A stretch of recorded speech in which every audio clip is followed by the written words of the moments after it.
نحمده ونصلي على رسوله الكريم اما بعد.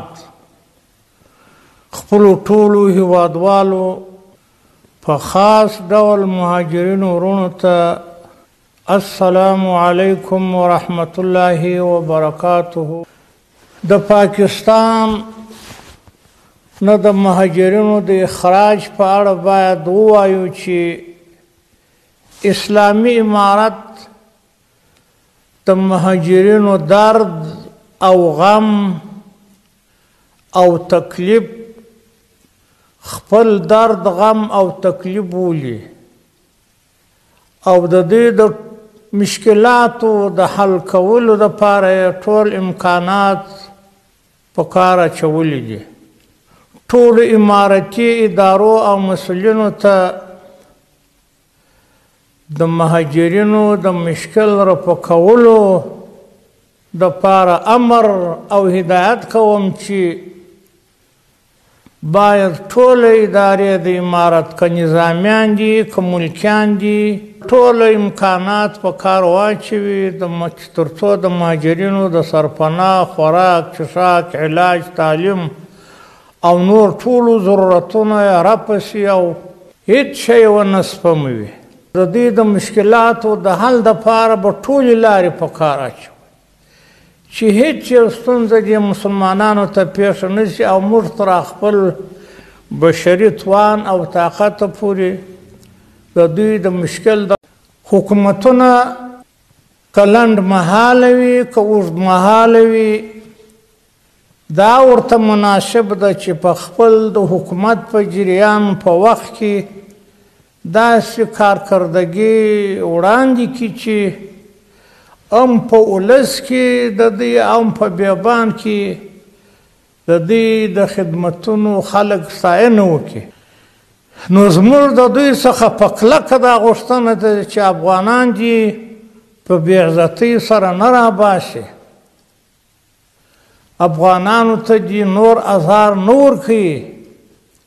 افغانانو ته دې کافي وخت ورلره ورکړي چې په ښه ابرو و عزت سره خپل ملک ته راستانه شي. که دوی دا خبره کوي چې ناقانونه مهاجرین موږ باسو دا د ده مال د ده کور ورانول د ده بې عزتي کول دا په کم قانون کې دی؟ مهاجر خو دا ستا په اصطلاح چې دا ناقانونه دي. دا د دوی مالونه چې پیسې ځینې اخی موټرسایکل ځینې اخی موټر ځینې اخی کور یې ور ورانوي دوکان یې ور خرابوي مالونه یې ضبطوي. دا عجیبه نظام دی. دا عجیبه هدایت دی د دې نظام چې و دې خپلو عسکرو ته یې کړی دی چې هیڅ د یو مهاجر مال دې په امن کې نه وي سر دې په امن کې نه وي عزت دې په امن کې نه وي سرایو موټرو دوکان دې په امن کې نه وي. خو مسلمان به یې همسایه به یې همجواره یې د آینده فکر ولې نه لرې؟ په دغه کردار باندې ته بیا څه توقع لرې چې زما او د دې ګاونډي د ملک په مابین کې به په څه شکل بیا زندګي وکړو؟ مهاجرین ورونه دې په دې سره نه ناامیده کېږي ځکه چې تاسې ښه پوهېږئ چې د بل وطن د بل کور متل دی وایي پردی کټ تر نیمو شپو دی. 45 کاله دې مسلمانانو په دې ملک کې تېر کړل. خدمت یې وکړم د دې ملک خدمت یې وکړي ټوله زراعت دکانداري تجارت په دغو مسلمانانو سره آباد و.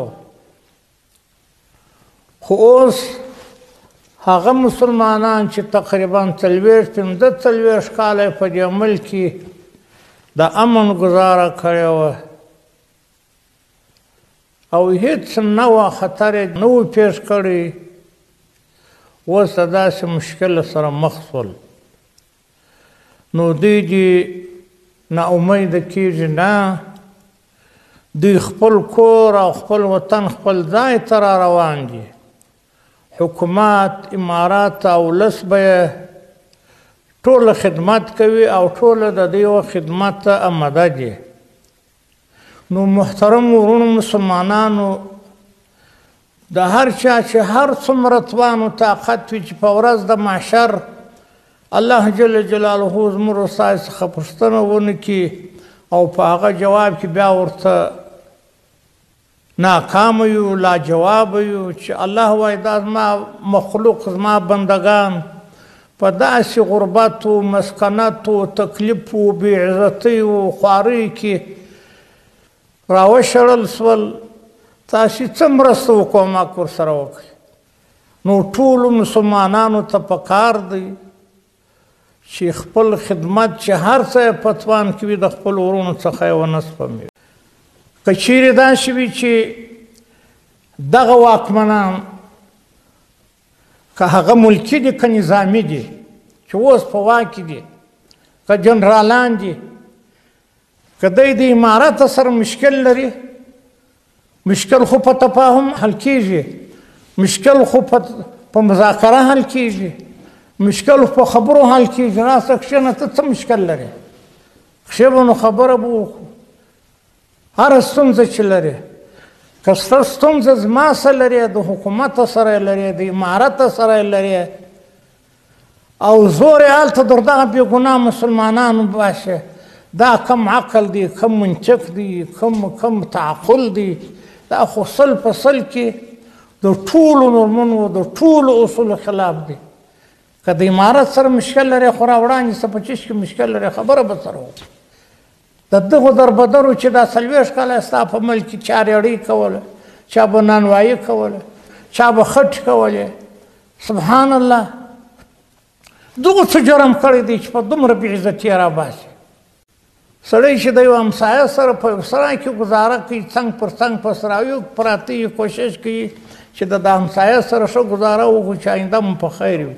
بیا کې ته راباسې د دې حق چا درکړی دی چې ته یې بې عزته کوې؟ د دې حق تا ته چا درکړی دی چې ته په کورو ته ور اوړې؟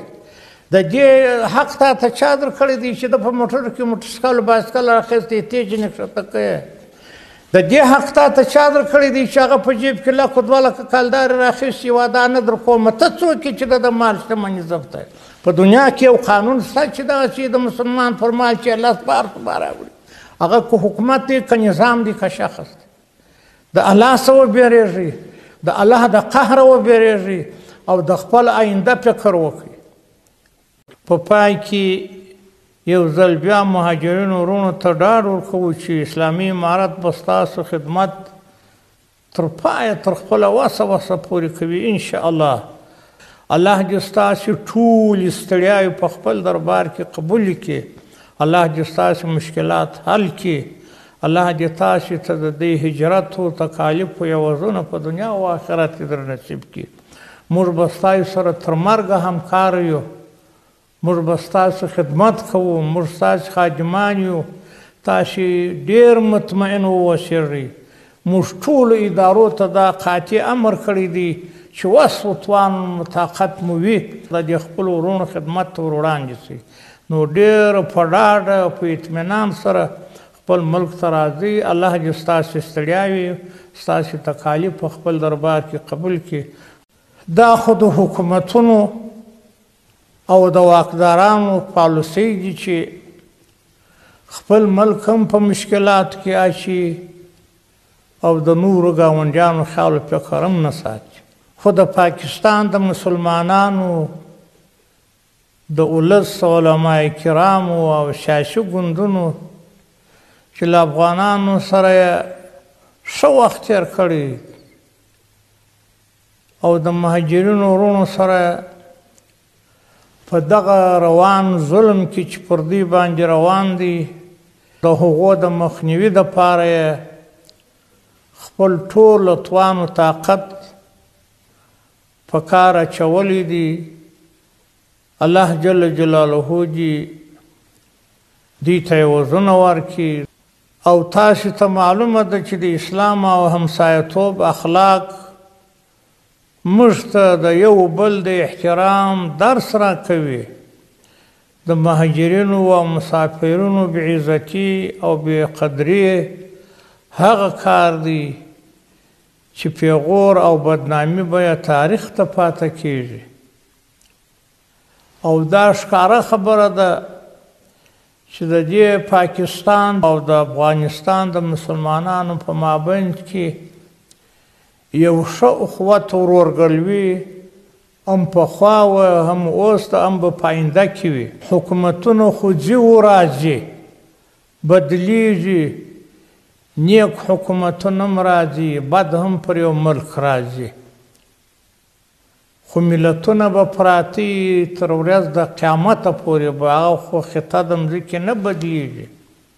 نو مسلمانانو، افغانانو، پاکستاني ورونو مسلمانانو ته د الله پاک دا توفیق ورکړي چې تر قیامته پر دې مځکه زندګي سره کوي، لسلونه دي چې ښه د ورورګلوۍ او د ښه